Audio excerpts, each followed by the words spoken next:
Mental Discipline: The story of the power of focus. In a quiet suburb where days passed by in a slow, steady rhythm, lived a young man named Minh. Minh wasn't born into wealth, nor did he come from an extraordinary background. But if you asked anyone who knew him, they'd tell you the same thing. Minh was bright. He was a quick learner who understood complex ideas with ease. For a long time, Minh believed that being smart was enough. From a young age, he had clear ambitions. He didn't want to live a dull, repetitive life. He wanted to rise above, build a stable future, and one day look back at his journey with pride. But there was an invisible force holding him back, keeping him stuck no matter how hard he tried to move forward. That force was distraction. Whenever Minh sat down to work or study, things started off fine. He would open his books or turn on his computer, promising himself that today would be productive. But within minutes, his mind would drift. A notification would pop up on his phone, an unimportant text, a short video he intended to watch for just a second. And then, minutes turned into hours. Minh always comforted himself with the same excuses. I still have plenty of time. I'll finish it quickly later. I can focus better tonight. But the harsh reality was that those promises rarely came true. Time slipped away quietly, leaving Minh exactly where he started. He began to notice a painful paradox. People around him, those who learned slower or weren't as naturally gifted, were starting to achieve better results. They moved slowly, but steadily. Meanwhile, Minh, despite his deep understanding of things, couldn't turn that knowledge into action. This led to a growing sense of self-disappointment. Late at night, while the city slept, Minh would sit alone in his dark room. The blue light from his phone reflected off his tired face. He asked himself, "Why do I know exactly what to do, yet I can't bring myself to do it?"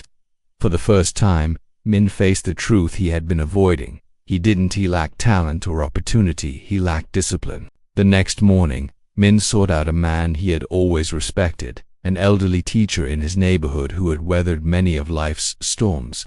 It was said that the old man had failed many times before finally finding his own path. Minh poured his heart out. He spoke of his unfinished dreams, his constant procrastination, and the helplessness of losing control over his own life. The teacher didn't interrupt, he simply listened in silence. When Minh finished, the teacher asked a single brief question. "When you work, where is your mind?" Minh couldn't answer. The teacher stood up and led Minh to a small garden behind the house. He placed a clear glass filled to the brim with water on a table and gently shook the table. The water immediately began to ripple and sway. "If I keep shaking this table," the teacher said, "will you ever see the bottom of the glass?" Minh shook his head. "Your mind is the same way," the teacher continued. "When it is constantly pulled by external things, you will never see what truly matters." The teacher looked directly at Minh and said something that would haunt him for a long time. "It's not that you can't focus. It's that you have never trained your ability to focus." He explained that the mind is like a muscle. Without exercise, it stays weak and easily controlled. Inspiration is fleeting. Only discipline creates lasting power. From that day on, Minh began to change, not through grand gestures or extreme measures, but through small steps. He didn't delete all his social media at once or force himself to work 10 hours a day. He started small. Every day, Minh set aside a specific block of time for deep work.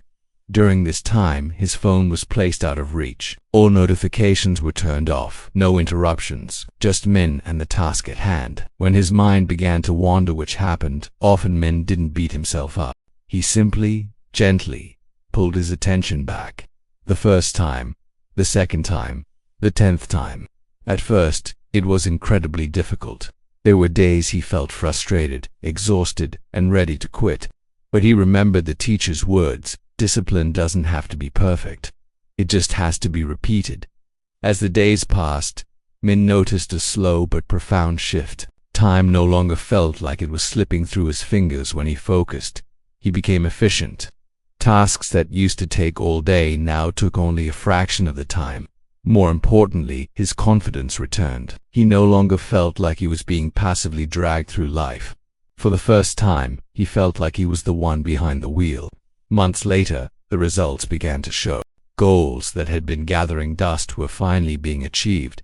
Minh hadn't become smarter, nor had he gotten lucky. The only thing that changed was how he used his mind. Minh realized a profound truth.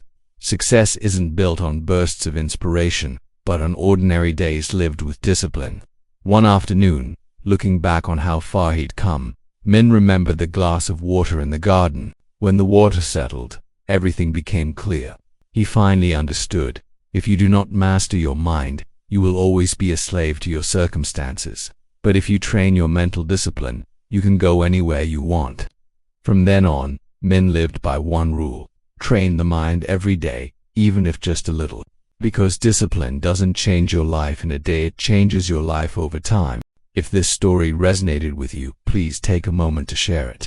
And don't forget to subscribe to the channel as we continue our journey of mindset, discipline, and success.